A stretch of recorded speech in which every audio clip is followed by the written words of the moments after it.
probably do it now so that when we go up to the front, because I've got a kind of wide angle shot just on the whole chancel, but then I've got two other options for throughout the thing. But I'm just going to get them to around. Keep it easy. Okay.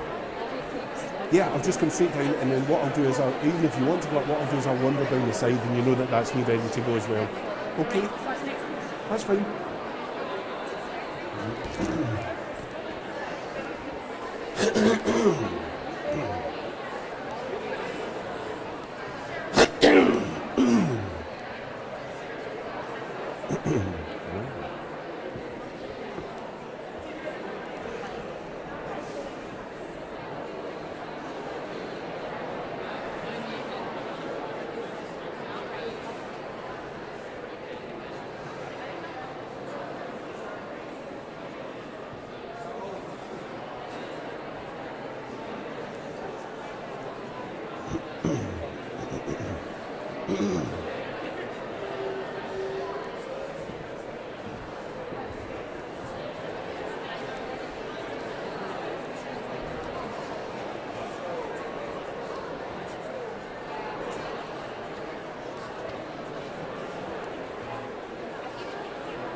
How's it going on, Hannah?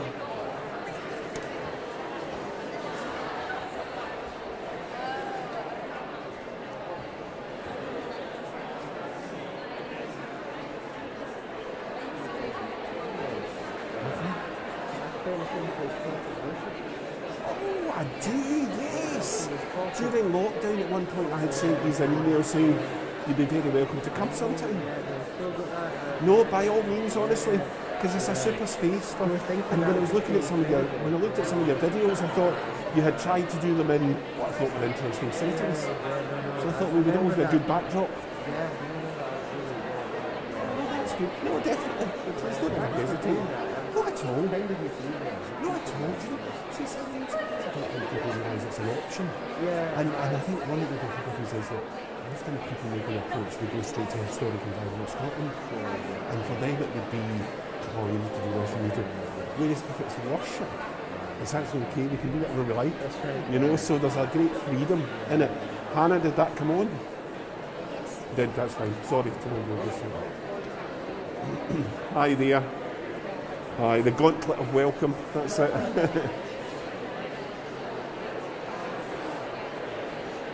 Hi guys. So what do you play in the...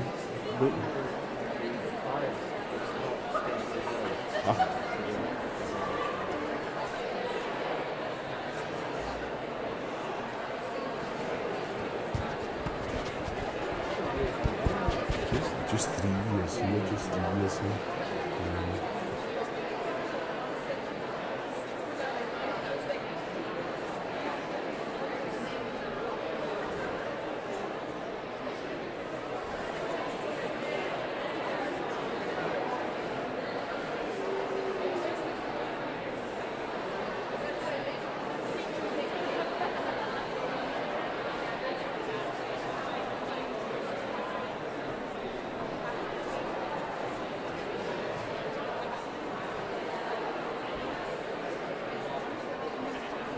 One, two, one, two.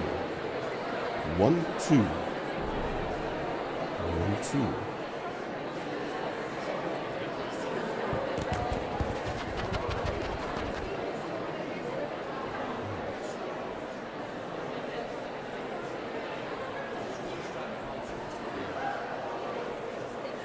Well, good evening. Good evening, everyone, and a very warm welcome to our carol service this evening. I'm Scott, and this is Amy, and we'll be your hosts for this evening. We're so excited to be able to have this carol service tonight with Strathclyde, Cali, and RCS, and we're so privileged to be able to use this beautiful cathedral. The Christian unions from the different unis have organised this service, and it's so good to be able to celebrate Christmas together. So we look forward to singing lots of carols this evening, hearing from readings from the Bible and a talk from Andy Ritson as well. But first, I'd like to welcome Mark, the minister of the church, here to say a few things. Well, it's a welcome from me. That's really all that I'm here to do, is to welcome you. I felt as though when you were coming up the stairs, you were having to go through the gauntlet of welcome because we were all lined up on either side. But it's lovely to see you here. I hope that you feel comfortable and at home here, because it really very much is the People's Cathedral. And in that sense, you tonight are those people who come and share worship that's been happening here since the 12th century. So there's a bit of a thread of unbroken continuity. So you are most welcome. I do remind you that throughout we're supposed to keep our masks on. If we need to leave urgently, I'll get to the front and tell you how to get out of here as quick as you possibly can. But really, I hope it's going to be a lovely night. What I would say is that some of you may be near home or some of you may be far from home. We are going to live stream the service. And sometimes there can be that mysterious connection that we clearly get through prayer, but there can be a mysterious connection through the internet. You can connect with folks at home and tell them that you are here worshipping, taking part in this carol service by going to the cathedral website, glasgowcathedral.org, and they can watch it at home while you share and watch it here. So welcome tonight. I hope you relax, feel at home, and find that there's a good start to the adventure that is Advent. God bless. So, like I said, this evening has been organised by three of Glasgow's greatest unis. And we're so excited that RCS will be leading us in our carols. So we'll let the service run from here, but when the music starts, please stand to join with us in singing carols together. So let's stand for our first carol, O Come All Ye Faithful.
Hello, I am going to be reading from Luke chapter 2, verses 1 to 7.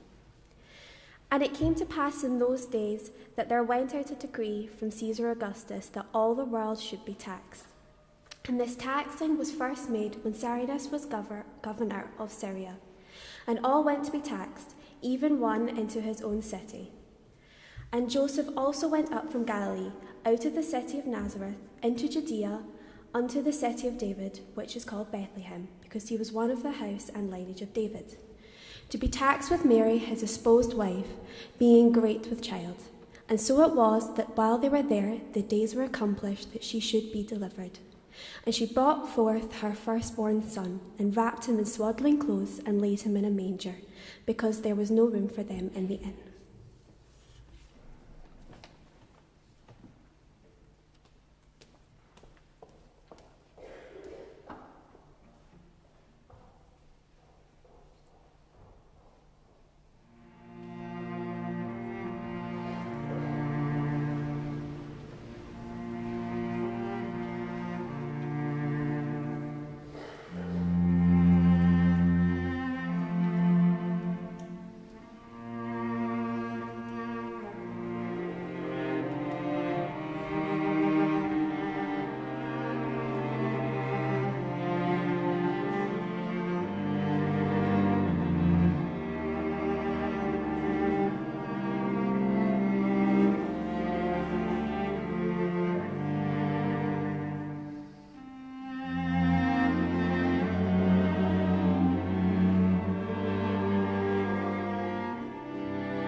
We'll read now from the book of Isaiah, chapter 9, verses 2 and then 6 and 7.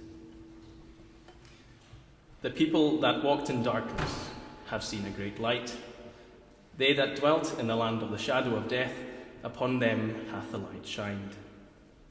For unto us a child is born, unto us a son is given, and the government shall be upon his shoulder, and his name shall be called Wonderful Counselor, the Mighty God, the Everlasting Father, the Prince of Peace. Of the increase of his government and peace shall be no end, upon the throne of David and upon his kingdom, to order it and to establish it with judgment and with justice from henceforth, even forever. The zeal of the Lord of hosts will perform this.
I'm going to be reading from John chapter 1, verses 1 to 18. In the beginning was the Word, and the Word was with God, and the Word was God. The same was in the beginning with God. All things were made by him, and without him was not anything that was made. In him was life, and the life was the light of men. And the light shineth in darkness, and the darkness comprehended it not. There was a man sent from God, whose name was John. The same came for a witness, to bear witness of the light, that all men through him might believe. He was not that light, but was sent to bear witness of that light. That was the true light, which lighteth every man that cometh into the world. He was in the world, and the world was made by him, and the world knew him not. He came unto his own, and his own received him not. But as many as received him, to them gave he power to become the sons of God, even to them that believe on his name, which were born not of blood, nor of the will of the flesh, nor of the will of man, but of God. And the Word was made flesh and dwelt among, and we beheld his glory, the glory as of the only begotten of the Father, full of grace and truth. John bare witness of him, and cried, saying, This was he of whom I spake. He that cometh after me is preferred before me, and for he was before me. And of this fullness have all we received, and grace for grace. For the law was given by Moses, but grace and truth came by Jesus Christ. No man hath seen God at any time, the only begotten Son, which is in the bosom of the Father, he hath declared him.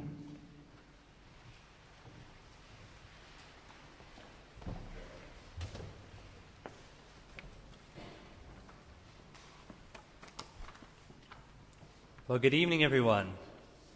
It's a real joy to be with you this evening. I'm audible. Everyone can hear me. Good. I've been asked to just share a little bit about who I am before I speak to you this evening. I'm really not all that interesting a character. My name's Andy. I'm a minister of a small church about half an hour away in a pretty soulless and sterile place called Larbert. If you're a culture vulture, Larbert is not the place to go. But I'm married to a lovely wife. I've got 3 small children, and I'm here this evening because I want to share with you a gift that I've received, a gift that I'm sure those who brought you along this evening have received as well, and a gift that John, the writer of this little piece of the Bible that was just wonderfully read to us, had received as well and wants to share with you as well. So it'd be really helpful as I speak if you could have your order of service open at that page, because I will be referring back and forth to it, and in doing that you can keep me honest as well as to what I'm saying. But as we begin, I just want you to think for a moment of the best present you could possibly receive this Christmas. Not just what you've asked for, but the kind of gift you only dream about. I want you to think of the best gift you can possibly imagine if money was no object at all. Not just what you are likely to get. For example, I always, without fail, every Christmas, I get a load of shower gel and deodorant from my family, and it makes me think, well, perhaps my armpits are harbouring some weapons of mass destruction or something. Or just a few years ago, even, my mum, in her great wisdom, she decided to buy me for Christmas a baby blue, velour, and personalised dressing gown. I mean, just what every adult male wants to open on Christmas Day. I don't know what she was thinking. Now, instead, think big. Think mansions. Think chalet in the Alps. Think your own tropical island. Or perhaps with the way things are going at the moment, perhaps the most precious gift you can imagine this Christmas is actually just to get to spend Christmas with your family. That was something that we were all robbed of last year, weren't we? so perhaps that's the most precious and wonderful gift you can imagine. Well, I've got news for you this evening. Whatever you are thinking about, whatever pops up in your mind right now, it doesn't even come close to what John, the writer of this part of the Bible, is offering you for Christmas this year. What John has to offer you is going to blow the gift of your dreams out of the water, because John is going to tell you about a gift that he has received that is simply out of this world, a gift that he wants you to receive this Christmas as well. So what is this gift, I hear you say? Well, it's a word. That's right. You heard me right. A word. And I hear your thoughts. You're saying, what? How can a word be better than a Ferrari? How can a word be better than an all-inclusive round-the-world trip? How can a word be better than a feast on Christmas Day with my family? Thanks, but no thanks. I think I'd rather have that blue velour dressing gown. Well, before you discount it completely, let's have a look at what, or rather who, this word is, and that might change your mind. Firstly, we find at the start of our passage that the word is not a thing, but a person. He was in the beginning with God, we read there in verse 2, where that little number 2 is. So he must be a person. Okay, then, so let's try and build up a profile for who this person is. Who is he? Well, verse 1 tells us loads about him. He was there at the beginning of time.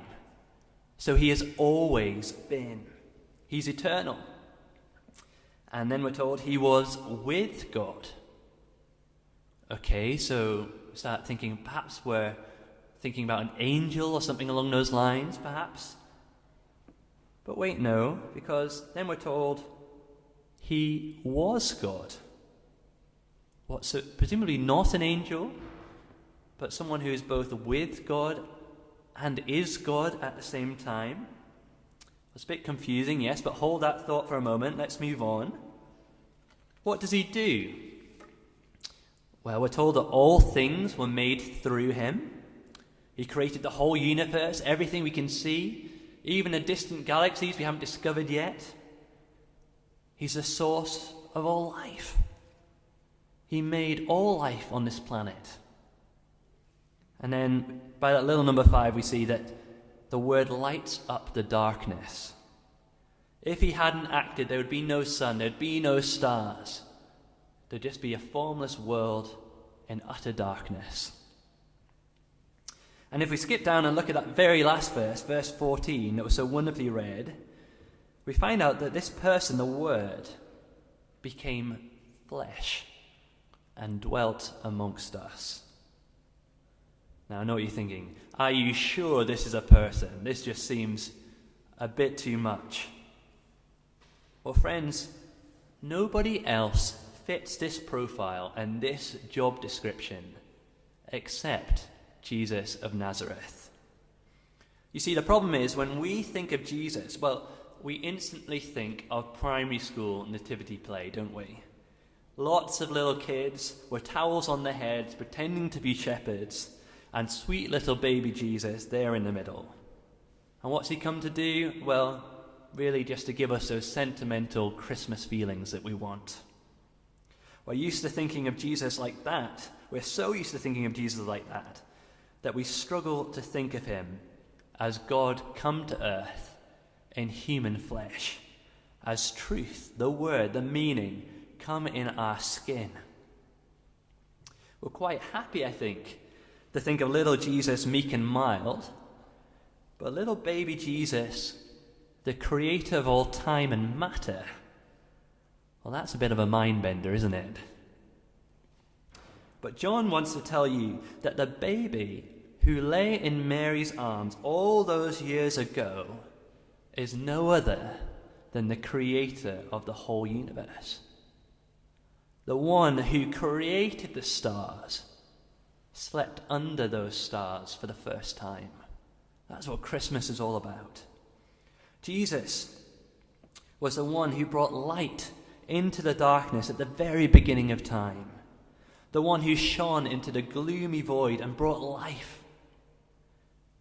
And here's the good news about Christmas. He also came into our world 2,000 years ago to do something similar.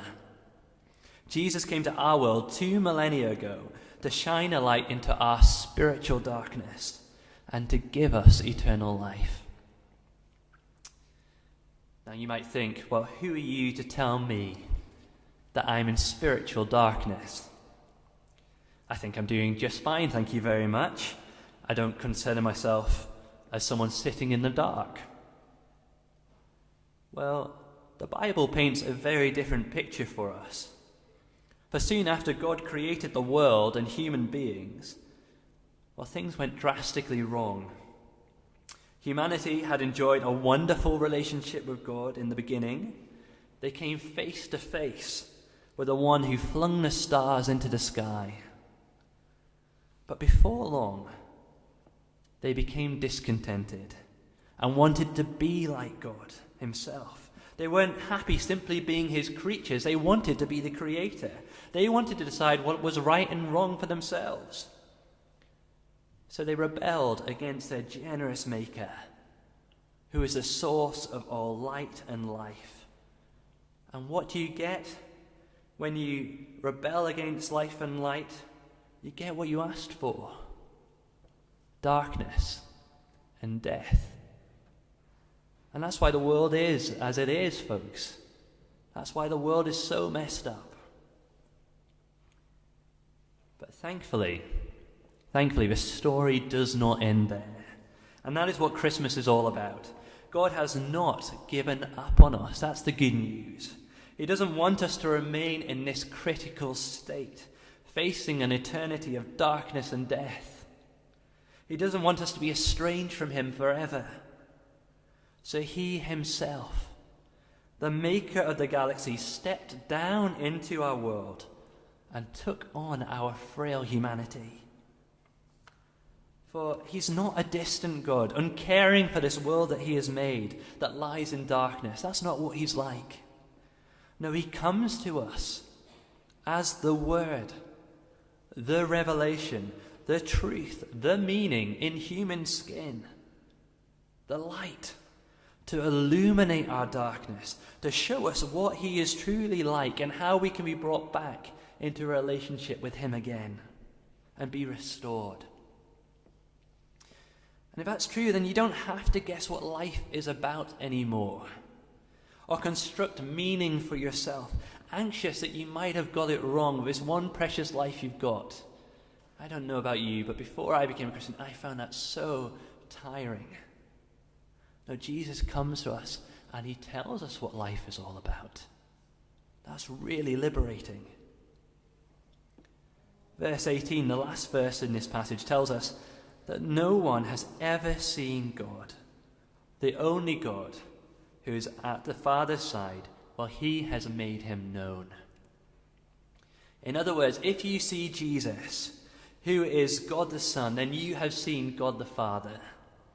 Jesus came into the world to make God known to us, that we might have a relationship with him again. You see, although it perhaps didn't seem so at first, the Word is a far better gift than anything you managed to conjure up in your brain at the start. Who needs a chalet in the Alps when you can know the one who crafted those lofty peaks? Who needs their own submarine when you know the one who crafted every sea trench and every beautiful fish? Why wish for the created this Christmas when you can have the Creator himself? Why play with your trinkets in the dark when you're being offered the chance to finally see the light for the first time, see what life is all about? And why settle for another novelty that will entertain you on the way to your grave when God is offering you eternal life this Christmas? The gift that John is offering you this Christmas is, in every sense, simply out of this world. And it's also a gift that simply can't be missed. Now, what do I mean by that? Well, what I mean is that God has done everything to make sure that you don't overlook this gift. You'll notice in that passage we just read that it talks about another John, not the John who wrote the Gospel of John, but rather John the Baptist. God didn't just send Jesus to earth and cross his fingers and cross his toes and hope that we put our trust in him. No, he sent a guy called John the Baptist first to bear witness to Jesus, to be a forerunner, to prepare the world for his coming, that all might believe in him. So I guess if Jesus is the great gift of Christmas, then John is really the wrapping paper, isn't he? And the label. God sent this gift to us, but he didn't want us to miss it. So he's kind of wrapped it up in the most dazzling wrapping paper to draw the eye, so we'd be drawn to him. In fact, it's more than that. God didn't just wrap it up so that it caught our eye. He sent a personal herald. It would be like someone coming to your door every day of Advent with a trumpet in the hand and playing a little fanfare. I wish we had a trumpet here tonight, but we've got strings. But I'll do my best effort. Going, dur, dur, dur, dur. In 24 days, you're going to receive the most incredible gift that you could possibly imagine. The next day comes. The same thing happens again. You hear that trumpet. Dur, dur, dur, dur. It's quite a good trumpet. And then you hear the same message again. But this time in 23 days, you're going to receive the most incredible gift. Well, by the time the present actually comes to you, you'd be on tenterhooks, wouldn't you? You'd be on your marks ready to receive this present that is apparently out of this world, that has caused such a stir. That's what God did by sending John the Baptist just before Jesus broke into our world 2,000 years ago. John the Baptist went around Israel announcing Jesus is coming, telling the people that someone was coming who would deal with their rebellion once and for all and put an end to the darkness. Someone was coming to bring us back into relationship with God again. Well, you might say, well, that might be the case for people back then, 2,000 years ago. But surely I'm off the hook. I wasn't there. I didn't hear this herald. God hasn't made any effort whatsoever to make himself known to me. But if God spoke to me directly, well, then I might give him an ear. I might give him the time of day. But until then, it's not really worth my time. It's just pie in the sky, make-believe. But, if you gave me a word from heaven, then I might believe. Well, friends, a word from heaven is exactly what you have received. God sent Jesus, the Word, to this world. And God has been kind enough to give us these eyewitness accounts of his time on earth so that we can make up our minds as to what we think of him. You see, this passage that we're looking at tonight is just a fraction of the whole book that John wrote, which is an eyewitness testimony to the life of Jesus and his death and resurrection.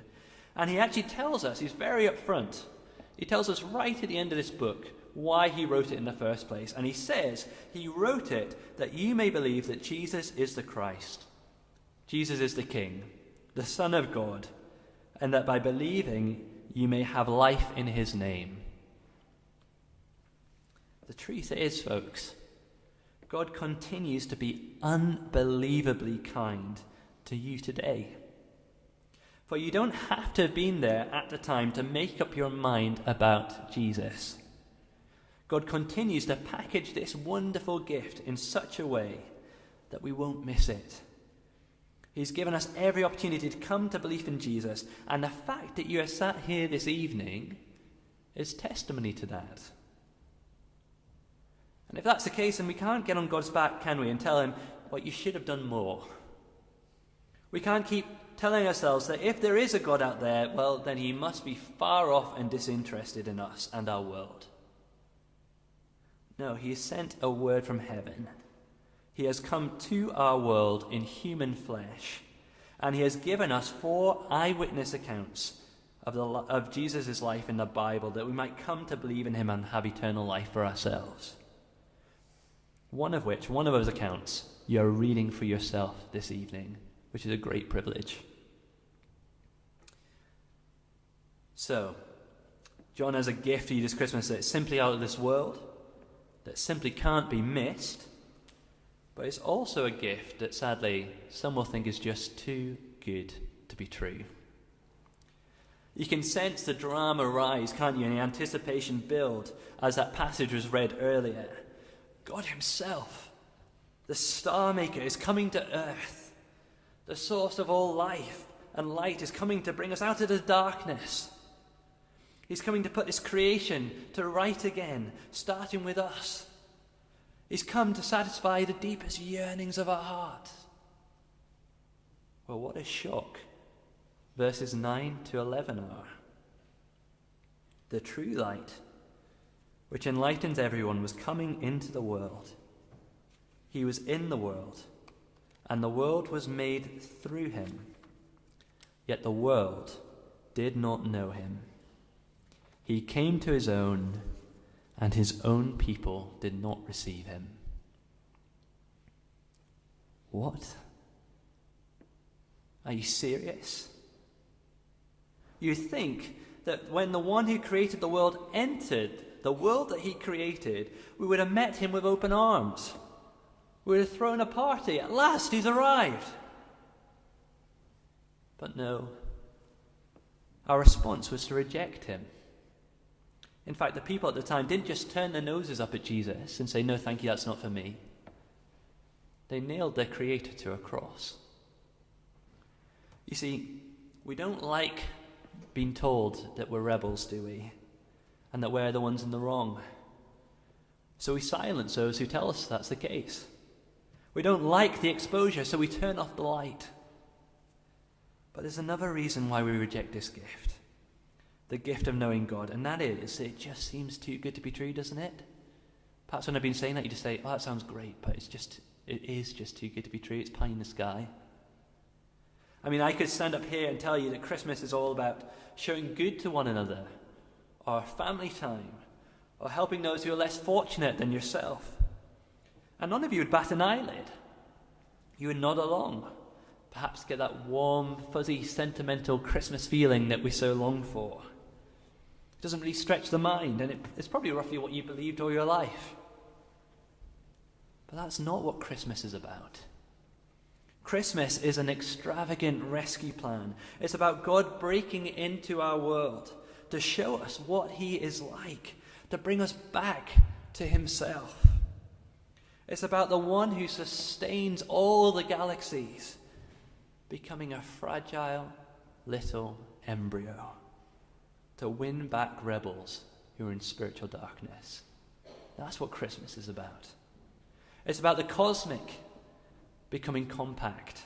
It's about the majestic becoming minuscule. It's about God becoming man. But because we struggle to wrap our heads around the magnitude of that claim, we'll be tempted to dismiss it outright. Surely that's impossible, we say. You think it's just simply too good to be true. Well, friends, the unthinkable can happen. It's not all that long ago that Leicester won the Premiership, is it? Or that we put man on the moon. The far-fetched is often proven to be possible, and we're often left red-faced for doubting. And how much more are things possible when God, the creator of everything, is thrown into the mix? So please, whatever you do, don't refuse this wonderful gift that John is offering you because it seems too good to be true. So this Christmas, what will you do? John has a gift for you that is simply out of this world if you want it. A gift that can't be missed. And a gift that just seems too good to be true. Will you receive it? Will you come to the light? Will you let Jesus start to put all things right, starting with you? Will you choose life over death? Light over darkness this Christmas? Or does it just seem a bit too much? A bit too much exposure? And you kind of want to step back a bit, step back into the shadows? Will you pass up on the greatest gift that you could possibly imagine because it seems too good to be true? Friends, this Christmas, take John up on his offer and receive this remarkable gift. Let the light shine in this Christmas, that you might know God and find eternal life in Jesus. Well, you might be asking, well, how do I do this? What's the next step for me?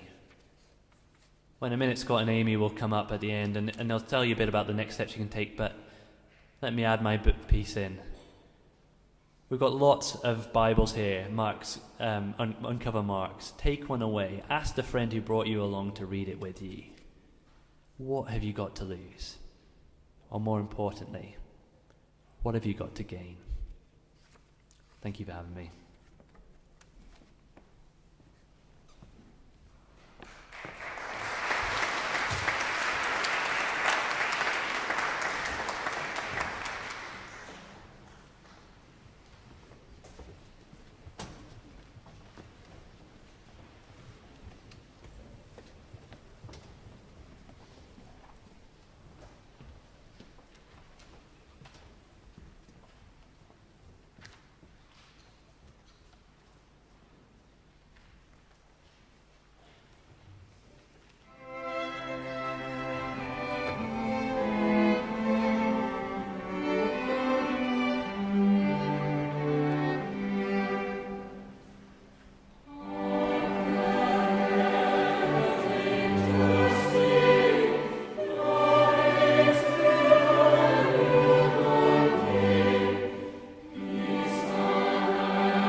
Thank you so much for coming along this evening. We really hope you enjoyed it and it got you in the Christmas spirit. If you do have any questions, as Andy said, please speak to Andy, please speak to whoever brought you along, or speak to Scott and I. We'd be more than happy to chat to you. And as Andy said, we do have uncover marks. They're sat out at the back by the betting, and you'd be more than welcome to take one with you. Each of the Christian unions will also have more events on throughout the year, so check out some of the events on our social media. Strathclyde, Cali and RCS will also be having a week of talks and events running throughout February, and Andy will also be speaking at Strathclyde. So it would be so lovely if you can stay around at the end. There's loads of tea and coffee, mulled wine and betting, so please stay and get to know people and have good chats.